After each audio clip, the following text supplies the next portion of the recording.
Good morning and welcome to Earnings Echo. While my bosses were asleep, we put together the most important information about Roblox Corporation.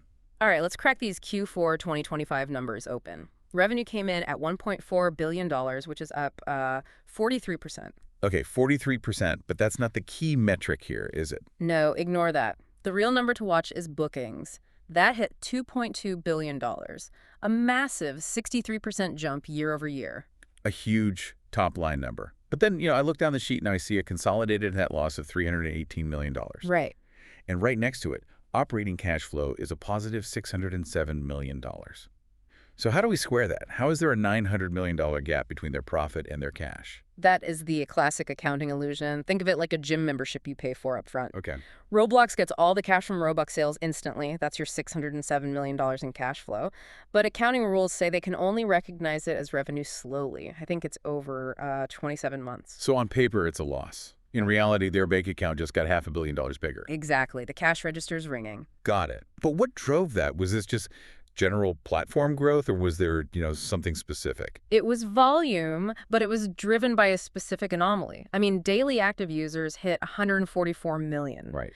But the real catalyst was a single viral game that just went nuclear in September. Please tell me it's the one I saw in the notes. Steal a brain rot. Steal a brain rot. You cannot make this up. You really can't, but 25.4 million concurrent players didn't seem to care about the name. And that one event really moved the needle for the whole quarter. It contributed heavily. A spike like that is hard to ignore. Okay, but having 25 million people chase brain rot can't be free. I'm looking at the expense line, and the payout to creators is getting massive. It is. Developer exchange fees, so the cash they pay out to the game makers jumped 70%. 70. To $477 million. That's outpacing revenue growth. And it's partly because they bumped the payout rate by 8.5% in September. So they are, in effect, buying this growth. The flywheel is working, but it's an expensive one. It's the price of securing that content pipeline. You have to pay. The top 1,000 creators are now averaging $1.3 million a year. That's up 50%.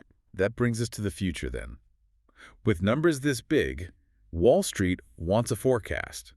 But management, they threw a massive curveball on guidance. They certainly did. So for 2026, they are projecting bookings between $8.2 and $8.5 billion. Which is still strong growth. It is, but here's the kicker. Starting in 2027, they are killing annual guidance entirely. Wow. Okay, that's a big move. Why would they stop telling the market what to expect? Because of steal a brain rot. The CFO, Naveen Chopra, was really blunt on the call. You just can't forecast a viral hit. So they're basically saying, we got lucky in 2025, and we don't want to get punished if we can't repeat it. That's the logic. They're moving to just quarterly guidance to avoid these big guessing games. It's logical, but it implies volatility is the new normal. And speaking of that, margins for 2026, they look flat to slightly down. Why aren't we seeing any leverage yet? 2 words: AI and safety.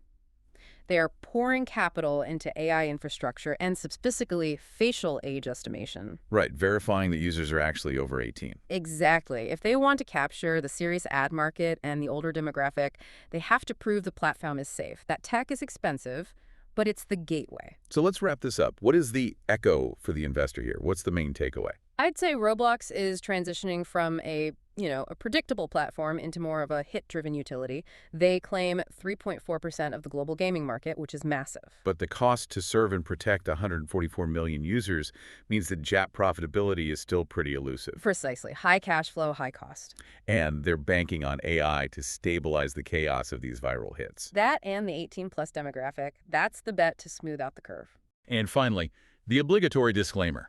All content in Earnings Echo is AI-generated information. It does not constitute investment advice. Investing involves risks. We assume no liability for your investment decisions. Do your own research before taking action. Numbers checked, portfolio prepped. Catch you again soon.